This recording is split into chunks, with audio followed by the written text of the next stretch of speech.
Bonjour, je m'appelle Jérôme Ravenet et je vous partage sur ce fil de podcast la synthèse de cours donnés dans différents instituts depuis 2004 autour des théories et des pratiques médicales issues des traditions anciennes d'Orient et d'Occident.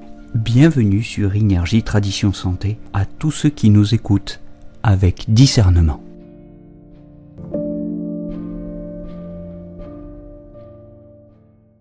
Bienvenue pour cette fiche consacrée à Daju, le 11 vessie. Daju, la grande navette, le point numéro 11 du méridien de la vessie. C'est un point qui se trouve dans le dos sous l'apophyse épineuse de la première vertèbre dorsale à 1,5 tsun latéralement à l'extérieur de la ligne médiane postérieure, c'est-à-dire à l'extérieur de l'apophyse épineuse de la première vertèbre dorsale. Alors c'est un point un point réunion, ce 11 vessie, un point réunion des os. Donc on va en reparler, c'est une orientation majeure de ce point. C'est aussi un point d'intersection des méridiens de la vessie, de l'intestin grêle et du doumaï. Et selon certaines sources traditionnelles, il est aussi relié au Shaoyang. Mais en tant que point de la vessie et du doumaï, le doumaï qui fait donc un décrochage à ce niveau et qui s'écarte un temps de son axe de la ligne médiane postérieure, ce point va aussi nous intéresser pour les pathologies de la surface, pour les syndromes de la surface. Alors, on va dire que c'est principalement un point qui disperse le vent, qui disperse le pervers vent, qui va dégager le wei qi, la couche de l'énergie défensive, qui va permettre aux poumons de circuler, au méridien du poumon, de circuler librement et à l'organe poumon d'exercer sa fonction de diffusion. C'est encore un point qui, en dispersion, détend les luos, détend les tendons, et c'est en tonification que ce point va renforcer les os et tonifier les vides. Alors, on l'utilise pour toutes les pathologies que j'ai suggérées, mais faisons-en une liste un petit peu plus explicite. Rhume, grippe, toux, asthme dyspnée, congestion nasale, donc toutes sortes de pathologies liées aux poumons, douleur et raideur de la nuque, torticolis, douleur et raideur du dos, syndrome d'atrophie, ça c'est pour les vaisseaux luos et les tendons, maladie osseuse, dégénérescence osseuse, faiblesse et douleur des lombes, douleur vertébrale, douleur des membres supérieurs, spasme musculaire de la nuque et du dos, douleur de l'épaule et douleur du dos.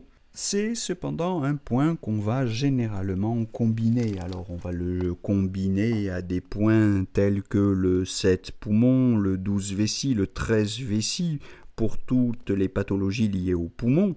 C'est un point qu'on va combiner à tous les points douloureux localement, pour les troubles du dos, au Dajui par exemple, au 20 VB, au 39 VB aussi, au 3 IG pour toutes les douleurs de la nuque, par exemple donc du torticolis. C'est un point qu'on va combiner au 39 VB, au 3 reins ou au 7 reins pour les syndromes atrophiques. Bon, vraiment, sur cette question des os, pour renforcer le jing, générer les moelles qui vont renforcer les os, c'est l'association du 11 vessie, du 39 VB et du 3 reins qui ici est absolument fondamental. 11 vessie, 39 VB, 3 reins. Attention à la poncture de ce point qui se trouve tout proche du poumon et il faut absolument prendre soin d'éviter une poncture trop profonde sous peine de lésion pulmonaire. Voilà, donc ce n'est pas un point qu'on utilise selon la méthode du point unique. Et pour toutes les pathologies du méridien de la vessie, pour disperser le vent et les pervers, il faut le comparer à d'autres points qui sont similaires et tenir compte des distinctions suivantes. Alors, le 11 vessie est moins fort que le 12 vessie, Fangmen, et il est moins fort que le 13 vessie, Feishu, pour disperser les pervers externes. Mais il a une action sur la nuque et surtout sur les os, que n'ont pas les deux autres points. Donc ça, c'est une distinction importante entre le 11 vessie d'un côté et le 12 et le 13 vessie de l'autre. Par ailleurs, le 12 vessie est plus puissant pour disperser le vent et traiter la toux. S'il y a de la toux, on préfère le 12 vessie. En revanche, il ne fait pratiquement que cela. Son action est plus étroite, mais puissante. Le 12 vessie, s'il y a de la toux.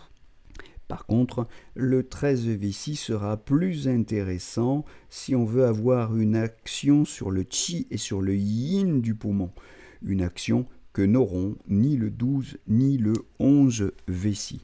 Voilà pour un petit tableau comparatif de ces trois points voisins du méridien de la vessie. Donc en résumé, on retiendra que ce point 11 vessie disperse les pervers, diffuse le poumon et renforce les os, et qu'on l'utilise pour les troubles respiratoires en cas d'attaque par un pervers externe, qu'on l'utilise, et alors en dispersion, qu'on l'utilise pour les troubles osseux, et alors en ce cas en tonification, et qu'on l'utilise accessoirement aussi pour les troubles de la nuque, cette fois-ci qu'il s'agisse de vide ou de plénitude. C'est tout pour aujourd'hui. Je vous souhaite une bonne journée et je vous donne rendez-vous pour la suite de l'analyse de ces points du méridien de la vessie et cette longue monographie des points d'acupuncture absolument indispensables à la pratique de la MTC. Je vous souhaite une belle journée à tous en attendant. Belle journée à tous.